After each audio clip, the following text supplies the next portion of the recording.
for the Lovable Me Show. Based on the award-winning book series, I Am a Lovable Me.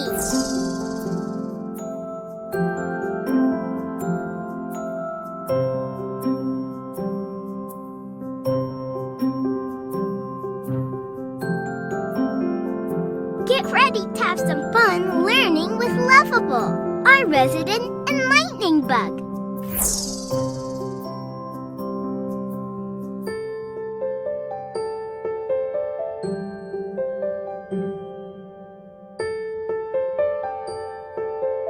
Are you ready? Close your eyes and let's count to 3. 1, 2, 3. Now open them. Here we go.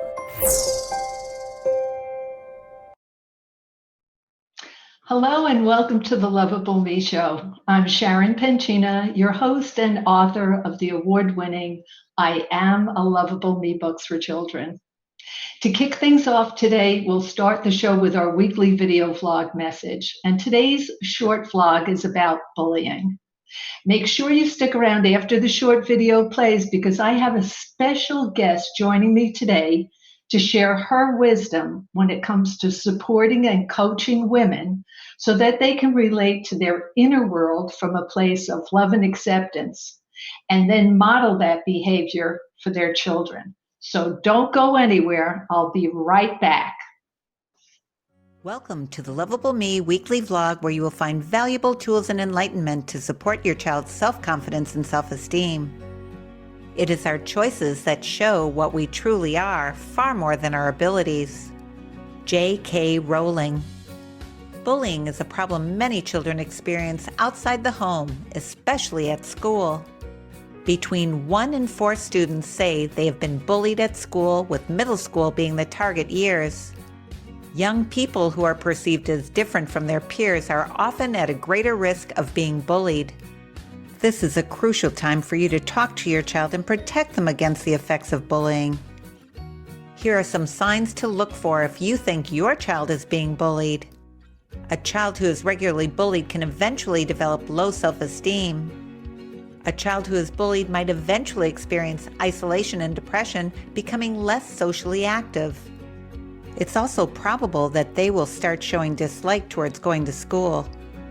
Overeating and weight gain are 2 common effects of bullying in children. Since bullying can cause stress and depression, your child might get less exercise and cope with these negative emotions by consuming comfort foods. A child who is bullied may have trouble sleeping. They can experience everything from restless nights to nightmares in which they relive the trauma.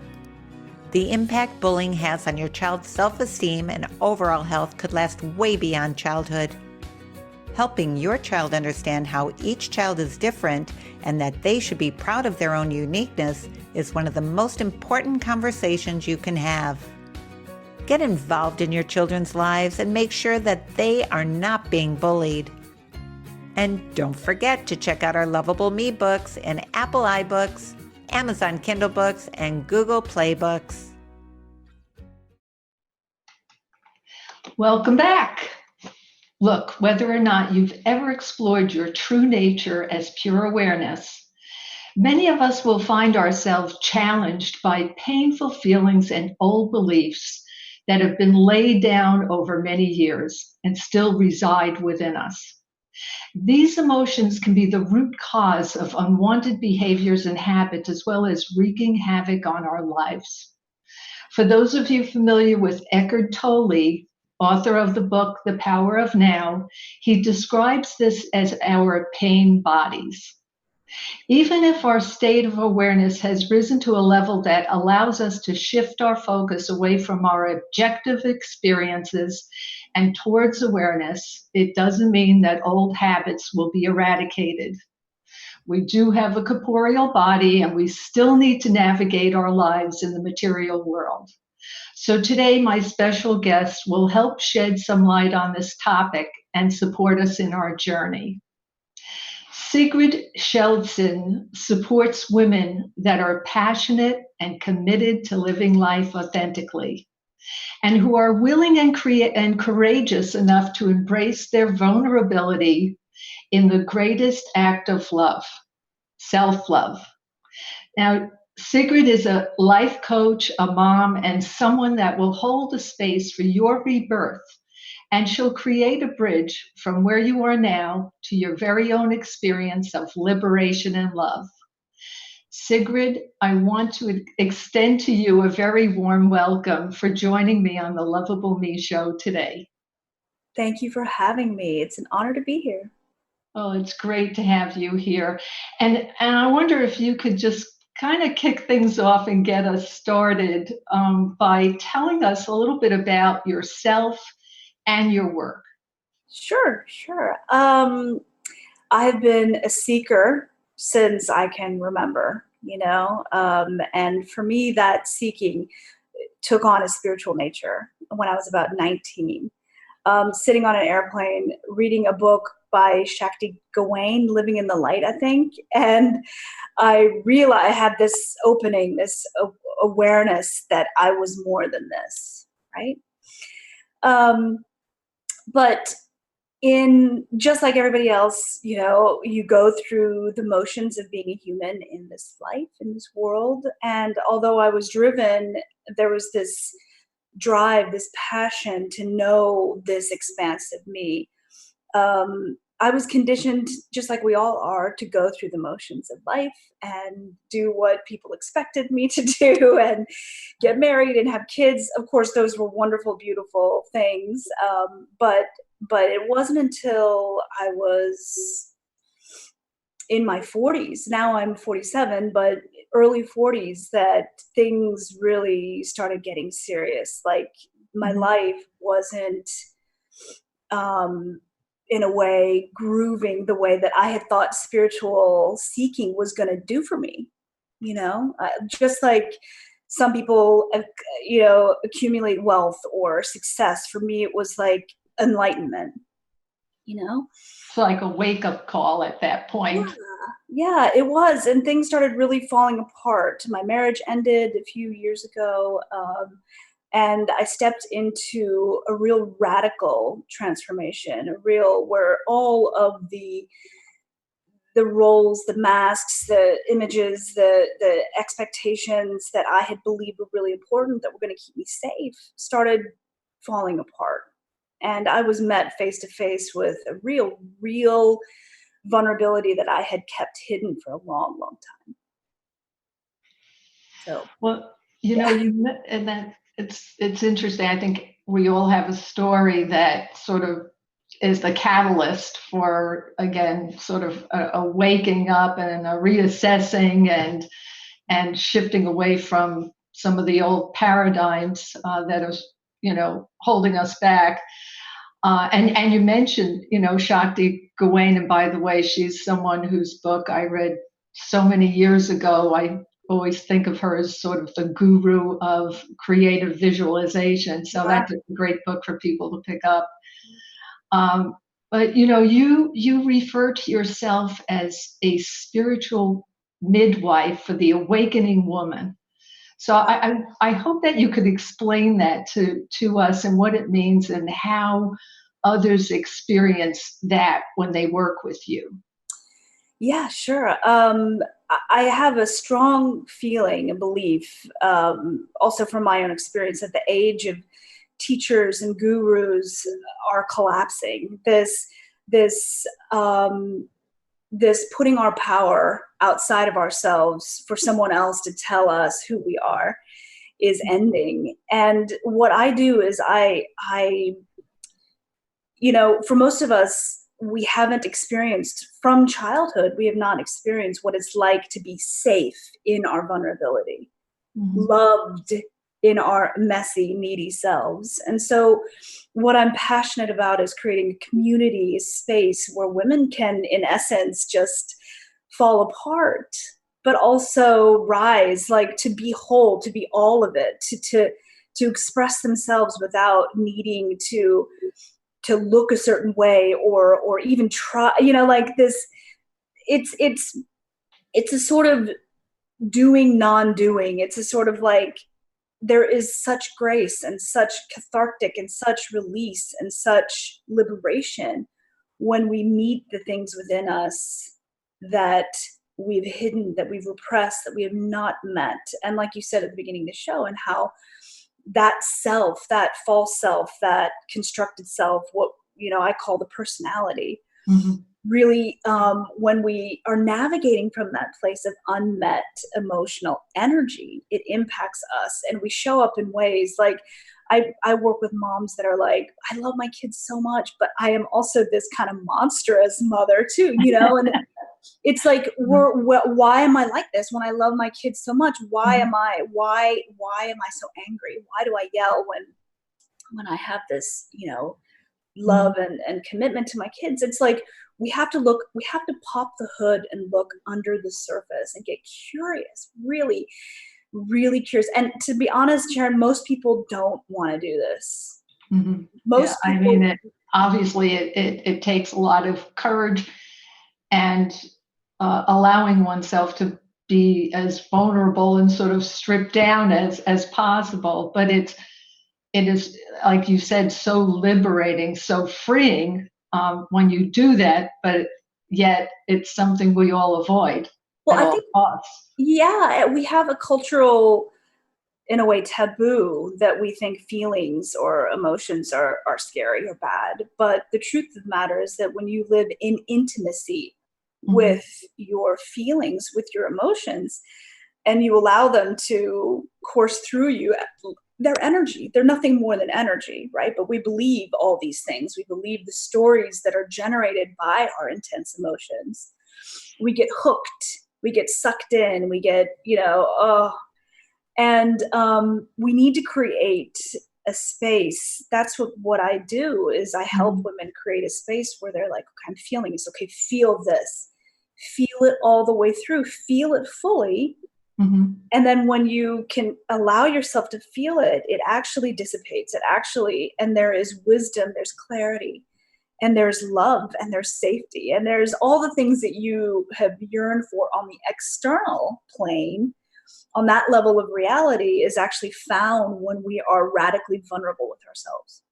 Yeah, absolutely. I think, that shifting from looking for love and acceptance, which are generally the two things most of us are motivated by, are found and discovered within, is so empowering. And you mentioned the stories we tell ourselves.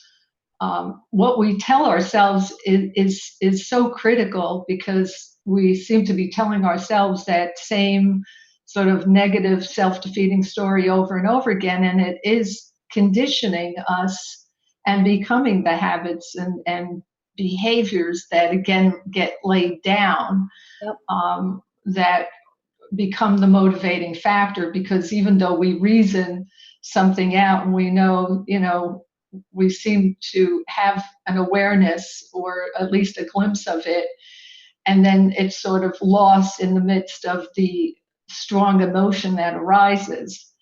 And you talked about that being a focus for you, is really working with women to help them sort of be with that and be in a safe space where they can reveal their true self and be vulnerable and have the courage to face it and literally not run from it, accept it in a sense.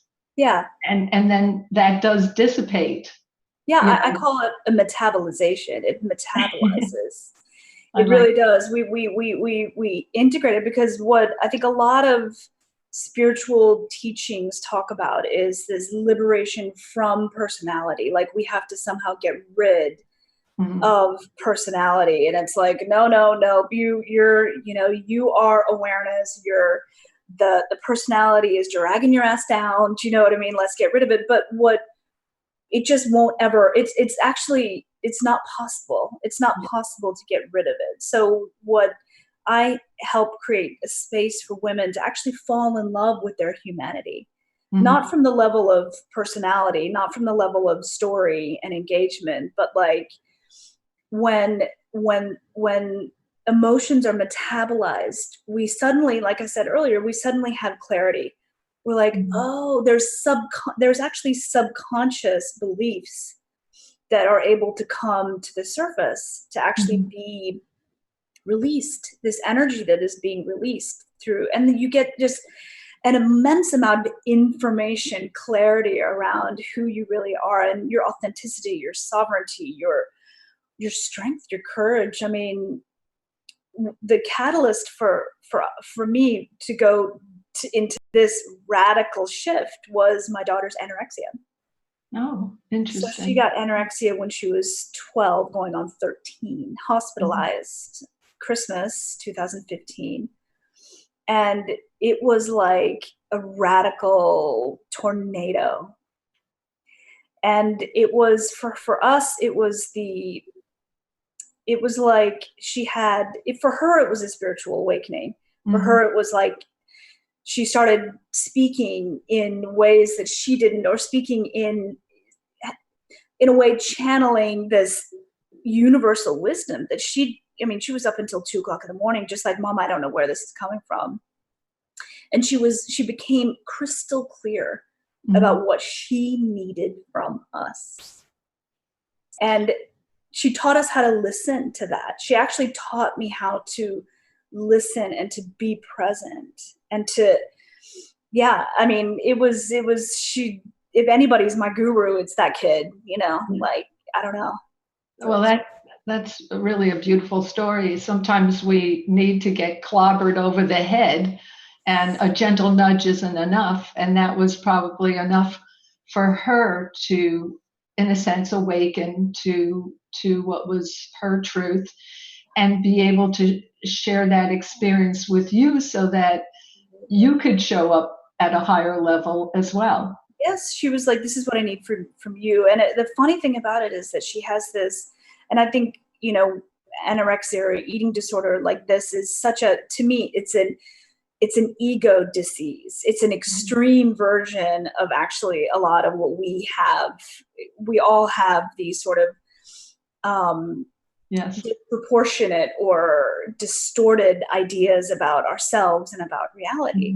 But she lives just like, which she lives in a way that's embodies both the truth. Like, I always talk about two different realities. You have the absolute reality. You talked earlier about awareness, who we really are on a larger scale, but it's also the separate reality, the separate self's reality. So she is aware of both those realities. We are, aware of both those realities, and it's something we embrace. We speak about, we're transparent and honest, and so it's not about killing off the ego or a part of ourself. It's about integrating that awareness in our, objective experiences. Absolutely. So, and that sounds like what you're supporting women to do. Yeah. I wonder if you could, two things. If you can maybe just shed some light on what you find to be the biggest hurdles that women face that bring them to you, that seek you out and your services, and maybe one or two daily practices that you would recommend to help any of our audience face their own fears and challenges head on. Sure. You have to remind me about the second part. Okay. I had short-term memories. Great. What was the first question? See, I just wondered what, you work with a lot of women, and I wonder if you see sort of a pattern or are there one or maybe two topics that seem to be rising to the top of the heap in a sense that cause them to seek you out? Well, they don't know this. Like, this isn't a conscious. It's a mechanism that happens under the surface. But for a lot of people, women, especially in a family setting, it in a way brings out this sort of victim tyrant archetype kind of thing. And a lot of women will seek support when it comes to like chaotic relationships or, you know, chaos just in general, how they're responding to chaos, right? Chaos is a real big thing. It's about control. It's about, yeah.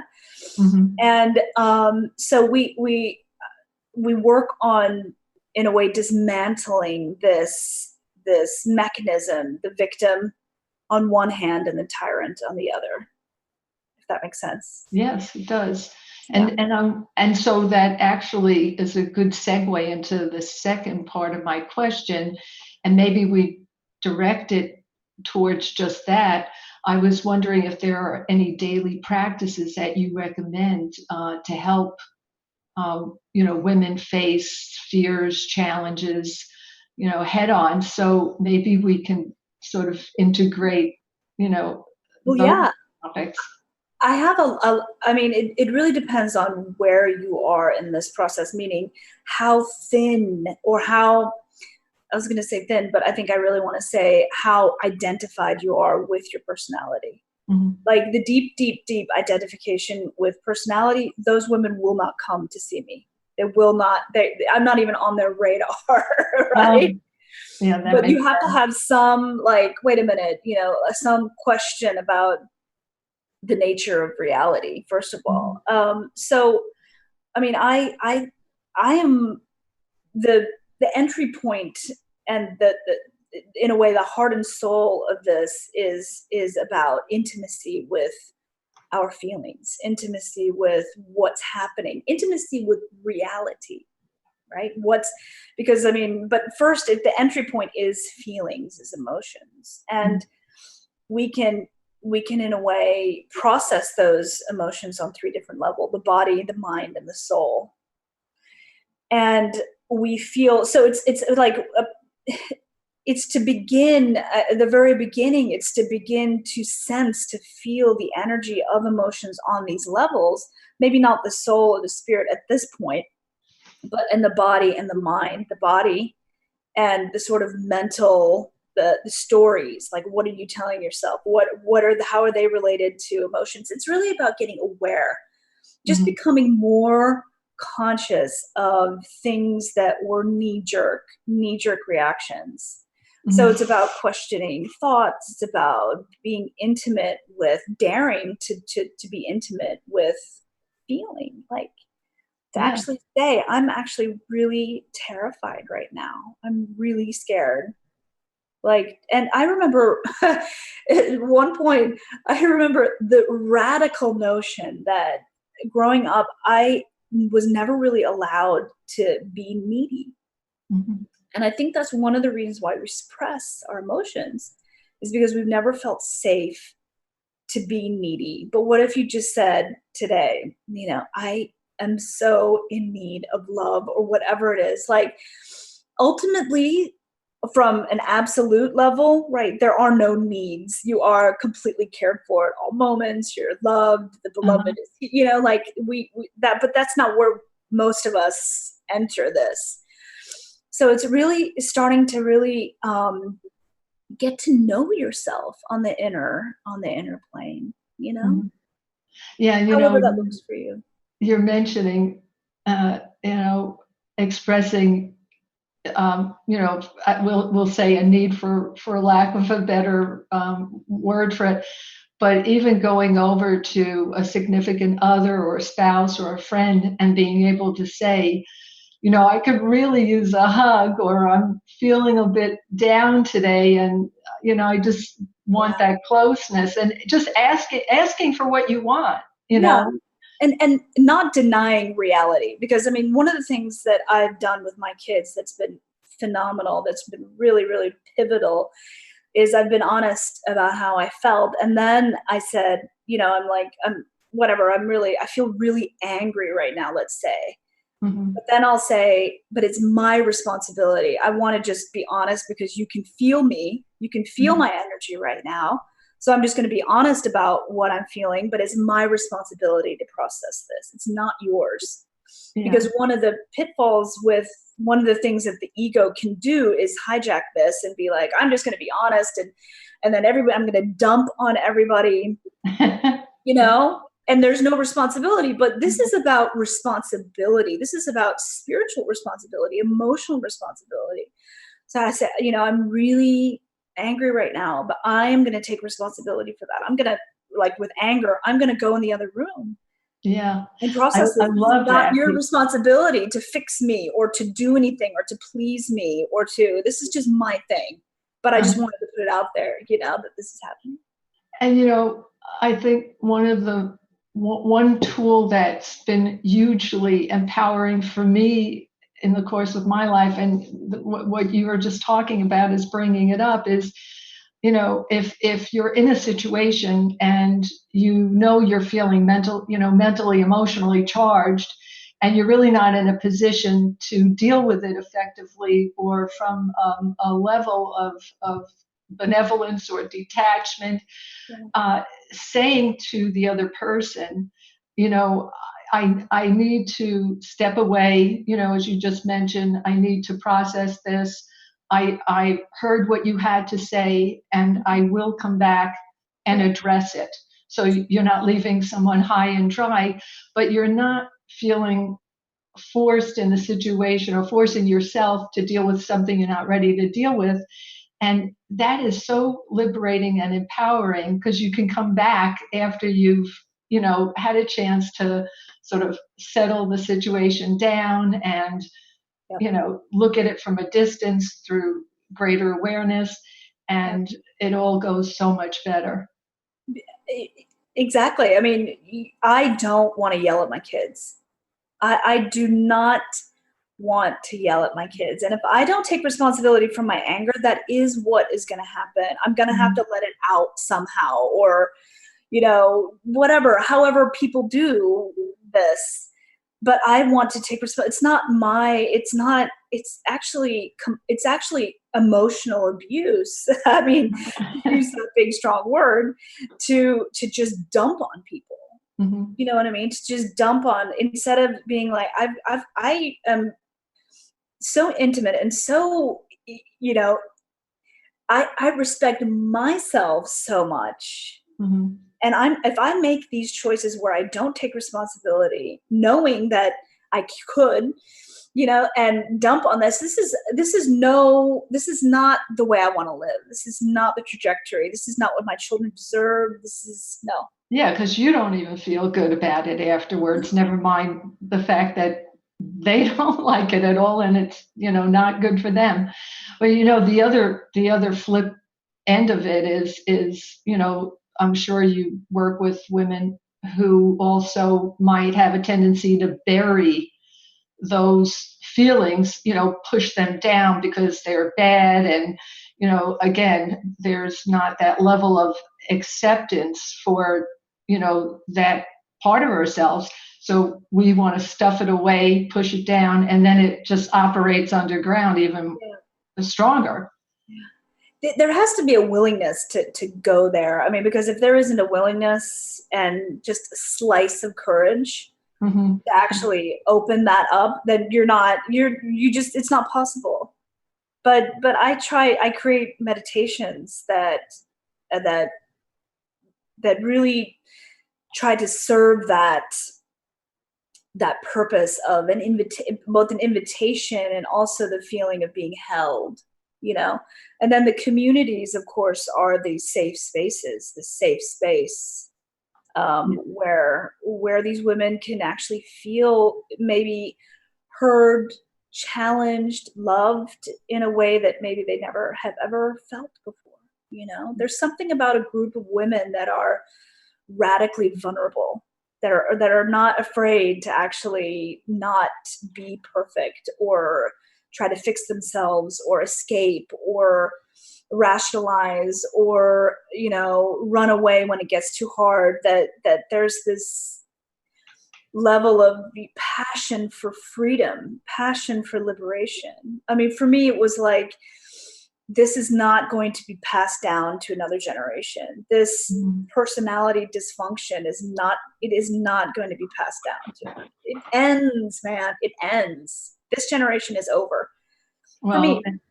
It sounds like you'll be one of those people that are helping to accomplish that. And we can't thank you enough for, coming on and sharing information with us. I feel like this went so fast and we could continue to talk for the rest of the day and evening on your end. Yes. But I know we are at that limit now with the show, and I need to close things out. But before I do, Sigrid, if you would please just go ahead and just let the audience know how they can reach you and anything else you wanted to add, and then I'll close the show out after that. Sure.